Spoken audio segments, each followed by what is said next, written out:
few things up. You can see that a lot of the tops of these are missing. Okay, some of them, if you look closely, sorry, I'm going to break this. So if you look closely, you'll see that the bite mark isn't clean. If this was hares or rabbits, the bite mark would be like a pair of scissors, just snipped off. And very often, if it's hares, and sometimes rabbits, often rabbits, they seem to bite through it and then leave the top on the ground. You'd expect them to eat the top, they don't, they leave it on the deck. If it's dead fresh, you'll come along to a stall and you'll find bits all over the place. Right? The deer eat the bit they've got hold of and eat the whole lot, usually. And because they haven't got any upper incisor teeth here, they're biting with their bottom teeth against a hard pad up here. They quite often will tear the end off with a not a clean break. Now, so what? You know, it's fairly obvious from here, it should be, that the height that they're taking it off at, look at that ash there, is not quite rabbit height. Although, be careful with that, because rabbits can stand on their hind legs just like you can, which puts them that high. If you've got a foot of snow on the ground, as we had a little while back, they're then that high, and you come along later when the snow's all gone, and you can be seeing damage you think, oh, it must be deer, and it might not be, so be a bit careful. Any old damage, be suspect of.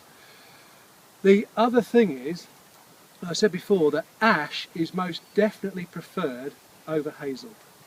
Now, it's a bit of a tricky time of year just now, because the ash, when it loses its leaf, the leaf goes, doesn't it?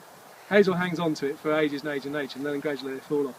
But I wouldn't mind betting that the ash will get clobbered in here. If the deer were in here all the time, the ash would get hit before the hazel would. But just looking at this particular hazel here, I'm going to shout. Can you see that deer are lazy creatures? Right? They've come bombling up, fallow, so the head is about here somewhere. Nice easy browsing height is up to about there. They can put their heads down easily, so they've trimmed off the outsides down to the ground roughly. They haven't bothered with this yet, unless they were really going for it, in which case they would just reach up and get it.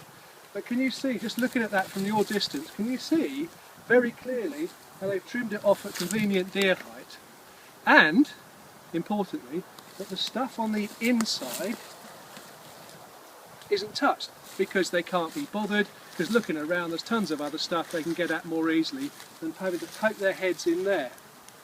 And that is potentially something to think about when you're weeding a plantation, is sometimes if you leave stuff in there, what you want to grow will grow through what you've left and be nursed up to at least that height before it finally pokes its head out the top. So brambles sometimes can be a bit of a friend in that respect. The problem is, if you've got lots of deer, you won't have the brambles. In the minute there's bramble in here, if the deer were allowed to have access all year round, bramble is an evergreen. Right? It stays in leaf all year round. Really it does. Yeah? But if the deer are eating it over the course of the winter, it can be the only green thing in a wood, and gradually they'll take all the leaves off, so that come the spring all of your bramble has got no leaf on it, and that is telling you something. It's telling you you've got consistent deer pressure over the course of the winter. Right? Now unfortunately bramble's a bit of an odd thing, because it's very responsive to wet or dry. It's very responsive to what the canopy's doing as well. So here it's always going to grow well. Under the canopy it might not grow at all. It'll still be there, but it might just be little plants. So as an indicator of what the deer are doing, it's quite useful, but you've got to just take it with a bit of a pinch of salt. So the other thing about the ground floor and the grass is that you'd expect the deer, fallow especially, to eat the grass. But deer are really selective in what they eat. They've got certain sweeties that they love, which you could count ivy in.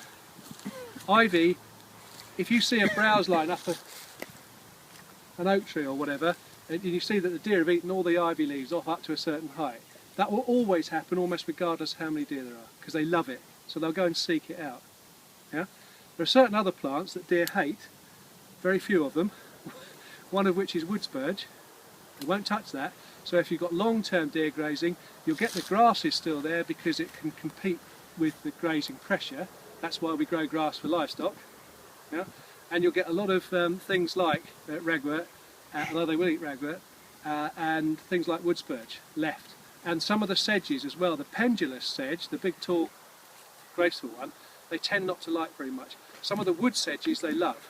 They just eat the core out of the middle of it. So they're very selective, and unfortunately they tend to select the kind of things, like orchids, that we value, and leave the stuff that we don't particularly care about, like bracken. Yeah? But there is definitely a hierarchy in the plant world as to what deer tend to always go for first. And things like bramble are very much a staple